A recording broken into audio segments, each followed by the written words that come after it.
no, I am over and I am back and I am black and I'm gonna talk about my final thoughts on Love Island. So Love Island season 7 has wrapped up, and congratulations to Amaya and Brian for winning.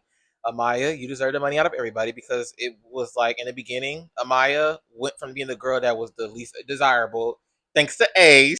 Ace got his karma for how he treated Amaya and Jeremiah because honestly, Ace and Shelly, I just wish they just, I feel like they had a game plan to like, okay, let's play like we like other people if we get on this show, but like they didn't like them for real. Like I don't see Shelly liking Austin for real, and Ace switched up on Amaya very quickly. So what I want to say for about the whole Amaya and Brian situation, don't ever change up yourself for anybody because the right one gonna like you for you, and Brian really liked Amaya. As for Nick Landria, y'all gonna have to show me that y'all really like each other. We finna see if y'all still together by the reunion. Okay, but to me, it's still giving very much forced, scripted. I don't know. I don't know. Like, I don't know. I truly don't know. Alandria, I most definitely could see do modeling in the future because everybody want Alandria and Huda's outfits. I'm seeing it all on TikTok. I'm like, okay. I hope clothing brands are seeing like Alandria being a ambassador can get your clothes off the shelf. So I see that in Alandria's future. Maturing is realizing this man right here deserves an apology. JD deserves an apology, even though I know everybody like you like to be dominant, you like to be dominant. He's not lying. Like he saw who the red flag off the bat. Like he saw how she was. And how did we see that Chris got drained from Huda's energy? Jeremiah got drained from Huda's energy. At this point, if it comes to the same result from every man, maybe you the problem. And at this point, Huda is the problem. I don't care what none of the Huda fans say. She is the problem. We can go back to earlier in the season when Huda was like, "Oh dang, we're the man at wow. I'm happy you didn't do that, Jeremiah. Wow, wow, wow. Never could be me." Huda was saying shit like, "You're the prize. Anybody got the mindset that you think that you're the prize and the person that you with is not the prize. When both of y'all should equally feel like both of y'all are the prize and both of y'all bring something to the table that makes y'all special. If they got the mindset, whether that's a man or a woman that feel like they the prize, red fucking flag. Like she just was a red flag from the beginning. And everybody talk about Jeremiah love bomb. And everybody, no. Huda love bomb. Huda put a territory on Jeremiah that nobody else could talk to him when Amaya kissed him.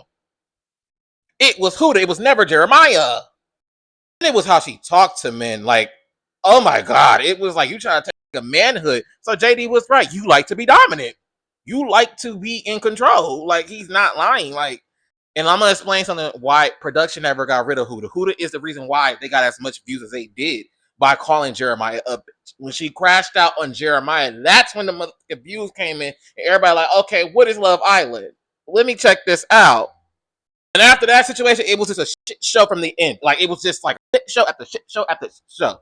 It was just a mess. Love Island became a hot ass mess just to watch. It's like a train wreck that's horrible, but you can't ignore it, but you have to watch it. I also look at the Shelly and Huda situation differently now because it was revealed, in an interview by Taylor that it was vulgarly more. So the rumors that everybody saying, oh, it was more to the story why Shelly got mad. Taylor semi-confirmed, like, yeah, she did more. And if that is true, Shelly had every right to be mad at Huda because it's beyond a chance. Okay, twerk, blah, blah, blah, whatever. But if you did what, sat on, faces, and if that happened, yeah, you got a problem. And Huda did indeed was like, I want to keep Chris to explore him, but I want him to keep him for you. So it was just like, it was like a cherry on top. Like, okay, it seemed like Shelly peeped Huda, but she didn't want to be like, well, yeah, that's okay. But I'm like, Shelly been peeping Huda game, and it's just like, the A situation was just a cherry on top. And then I just feel like with the whole Chris situation, you could tell Chris really wanted to be, Huda's savior, but like Huda's mouth, how she talked to men. It's like even Chris was trying to help her out. Here she go. If it's not about Huda, she don't care what he think. Like, oh, what's wrong? What's wrong? Why are you acting like that? Like, oh my God, like, cheer up. It's like this man has poured his heart out to you about how you feeling about life, and you can care less because it's not about Huda. How she talked to him in the baby challenge. How she just, it's just like, even when he's trying to express himself, how you feel, you're over talking him. So it's like, at that point, you're pointless. It's just like you're a headache. And I feel like for anything in life, if anybody bring you stress and not peace, they gotta go. And Huda brings headache, confusion, and she takes your manhood. Gotta go. I just feel like Huda needs to learn how to talk to men, and she needs to heal and just do her. Do I see Huda doing fashion? Maybe she may be an ambassador off the show, but I just feel like as relationship wise, she needs to learn how to talk to people. If she feels like she's the boss and she runs everything, you have a rude awakening. You have a really rude awakening. And I also want to say this with the Huda situation. I noticed that Huda, her type was black men. What I want people to understand from the Huda situation is specifically black men. Just because you date outside of your race does not mean that other non-black woman is gonna be an easy road. You know what I mean? Because in my community of black people, it is painted that interracial coupling is like your happy ending. You're not gonna have any problems, pieces and cream. They don't talk back. They don't have trauma. It's like all races have trauma and trials and tribulations, and all races has fucked up individuals, dominant women. It's in all races. That it's not just. It's always painted out that black women just have dominant traits, or as we could see on this show, Alondria, Shelly, Clark, Coco never gave, okay, I'm going to be dominant.